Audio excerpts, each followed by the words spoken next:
where we are right outside the Ideas Hub at the World Economic Forum Davos Congress Center, wherein I attended a close to 30-minute eye-opening, mind-opening session on aquapreneurs. Now, if you thought that term was slightly different because I heard it for the first time, let me get in Roshni Nadar Malhotra to talk about this. Roshni, thanks for being with us here. Thank you. And thanks for that amazing session. What are you guys up to out there? So we've decided to unlock the aquapreneurs all over the world. So these are entrepreneurs working in freshwater innovation and solutions with businesses from all over the world, and provide them with a platform here at the World Economic Forum. A year ago, we partnered with Uplink here, and we were thinking that no one's really looking at freshwater innovation. I think a lot of people are talking about, of course, green energy is hot.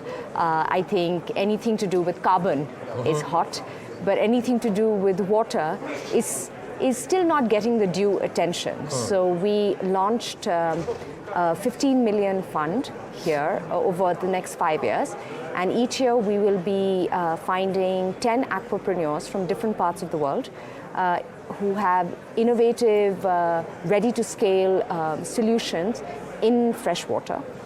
So last year we announced the first 10 aquapreneurs. So the initiative is called the Aquapreneurs Innovation Initiative. And we had 2 from South America, 2 from North America, 2 from India, 2 from Africa, I think 1 from Europe and 1 from Southeast Asia. We launched and announced the recipients of the second cohort now. So in 5 years, we'll have 50 aquapreneurs. And our first cohort, we started with a fund of 3 million for last year. But those aquapreneurs have already unlocked about 50 million of funding over just 1 year. So I think it's about supporting people in freshwater innovation. Water is the essence of life, I think we know that. And how do they scale? How does something like this scale, let's say for a country like India? I'm trying to take India as a case example because I saw the quantum of water discharge in one of the presentations in India is pretty high as well, which is not retreated or what have you. So how does something like this scale up to be useful at a mass scale to a country like India? So for example, if I take the, the case of Fluid Analytics, who we've awarded this year, and a lot of their work is using IoT and robotics on measuring the data around urban water pollution. And they're able to not only measure the urban water, but also then, let's say, extrapolate how much of it could be, let's say, contaminated, connected to hepatitis, and how that can affect vector-borne diseases in and around a community. So again, I think that once you put numbers and data to a lot of this solution, then they are able to either sell it to, for example, urban planning. The Big Four consulting firms who are working with governments and public infrastructure on urban planning. So I think that what the aquapreneurs is also helping us do, which I mentioned before, is getting these aquapreneurs, like in India, for example, like Fluid Analytics, connected to the buyer. And who is the buyer? And I think even the founder, Asim, mentioned that when it's B2C, it's sometimes very difficult to convince people of water because it's a very taken for granted, also very abstract subject.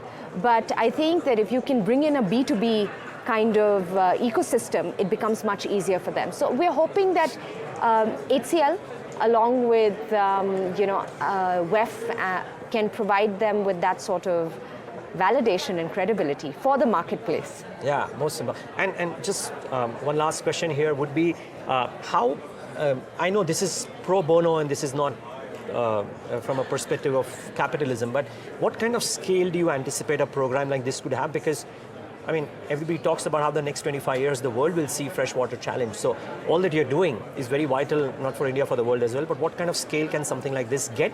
And what role could HCL play out there in getting a program like this to get scale? So, for example, the other recipient who we heard from, Field Factors.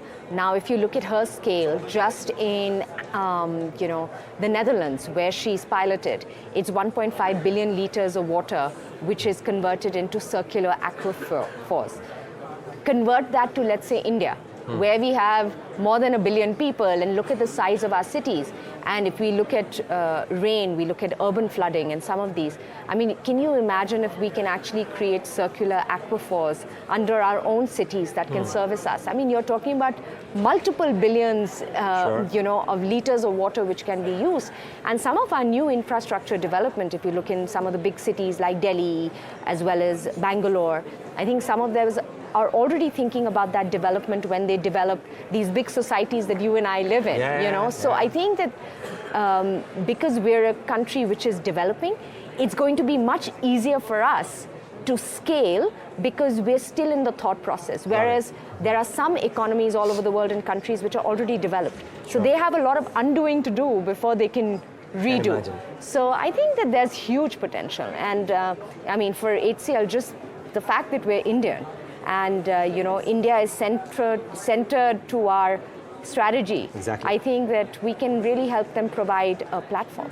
Okay, I would love to, at the end of the year, calendar year 24 sometime, to talk to a women leader like you who is doing such a wide array of pro bono work, but just something that you would leave us with, which you are looking forward to over the course of the next 12 months on this angle, which maybe we can talk about in the month of December over a slightly longer format. Sure.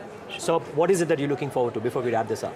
Well, I think that the HCL has committed 15 million at the WEF for uplink over the next 5 years. I'd love to have more partners from India on board. How do people do that? Freshwater. I think awareness, maybe.